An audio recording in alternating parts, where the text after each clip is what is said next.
Overnight, a young woman is ejected from a vehicle. It happened around midnight near 98th Street and Central Avenue in southwest Albuquerque. There were at least 3 people in the vehicle. Police at the scene said that the 25-year-old woman was unresponsive. She was transported to the hospital.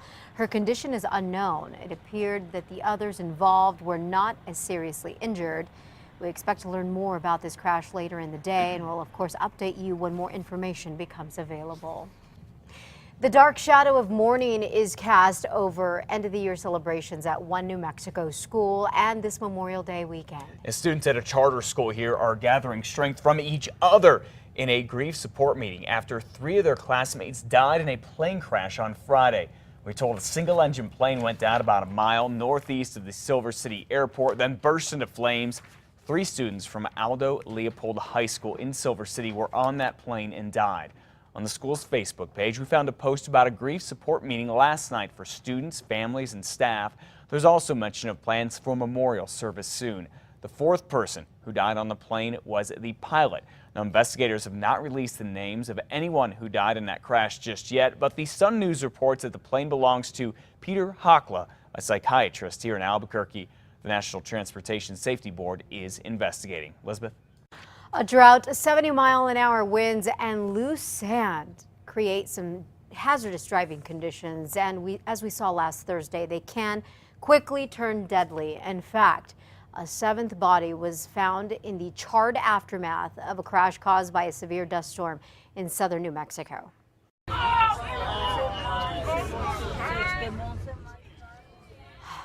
Chilling video there. Passengers on a Greyhound bus captured the burning wreckage from a chain reaction crash on I-10 near Lordsburg on Thursday.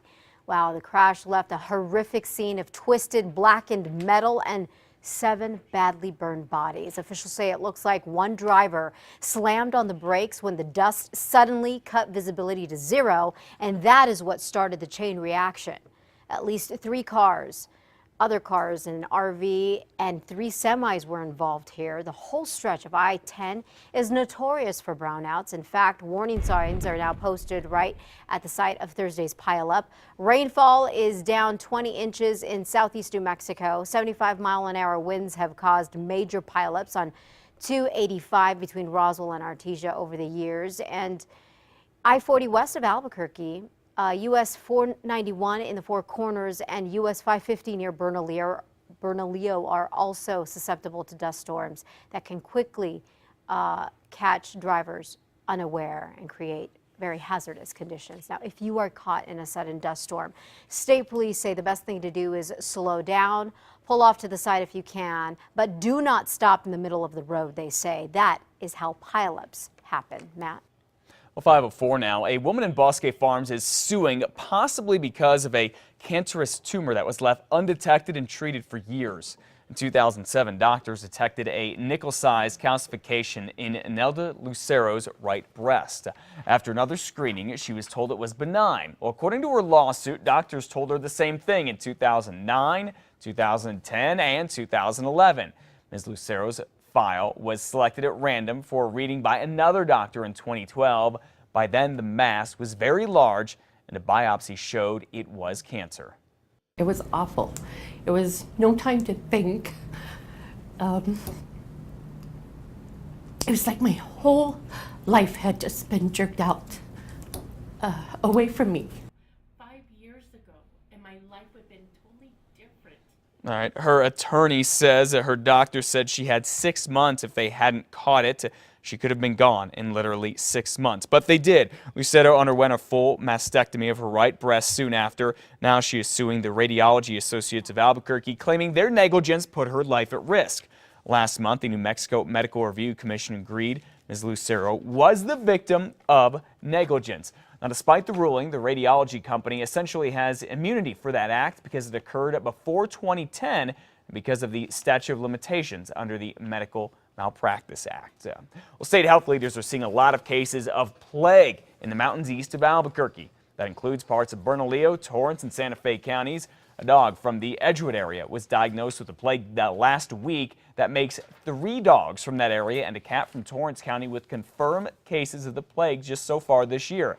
Last month, a man from Torrance County was also diagnosed. He is still in the hospital. plague is usually transmitted to people through bites of infected fleas or by infected animals such as rodents and pests. New Mexico State University is ranked one of the best for online programs for veterans in the nation. That according to U.S. News and World Report. And MSU is ranked 45th in Best Online Bachelor's Program and 21st in Best Online Graduate Nursing Programs. Last fall, NMSU was named a top military-friendly school for 2014 by Military Advanced Education and GI Jobs. That's great news. All right, you will be able to cast an early vote today in the election, the primary election that is. Voting centers are open on this Memorial Day holiday. All 19 My Vote centers will be open from 8 to 8. Early voting kicked off last weekend and will continue through May 31st. As for absentee ballots, at last check, the county clerk's office has issued more than 7,000 absentee ballots for the primary election.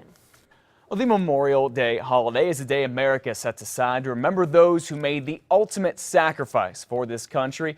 The events on this Memorial Day weekend started in Old Town this weekend, where many of the performers were veterans themselves.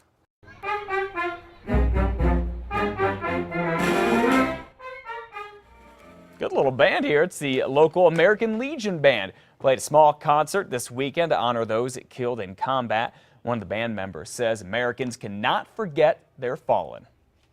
There is nothing more important to me than remembering our veterans and the veterans that fought and died for our country.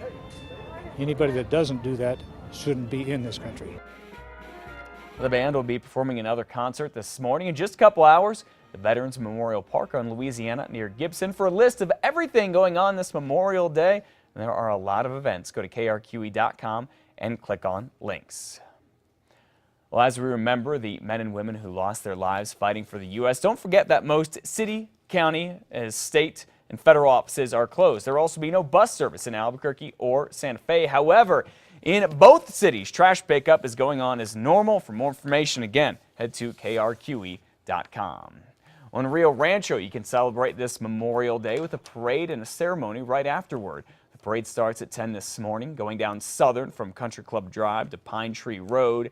Then right after, about 11 o'clock, there will be a special ceremony at Veterans Monument Park. And a quick heads up, during this time, parts of Southern, Country Club Drive, and Pine Tree Road will be closed. Liz? They'll be at it again today, celebrating, honoring fallen soldiers over the weekend. The event brought plenty of people out to Old Town. Watch this once again.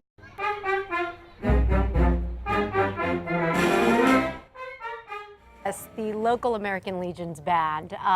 They're so great that we wanted to show them again to you during this newscast. They call themselves the Dukes of Albuquerque, and here is one of the band members talking to us about the importance of Memorial Day. We'll take a listen again. Okay, maybe not. But anywho, the band was created in the 1940s, and you can catch them performing, as Matt just mentioned a few moments ago. They'll be performing at the Veterans Memorial Park on Louisiana near Gibson this morning starting at 9.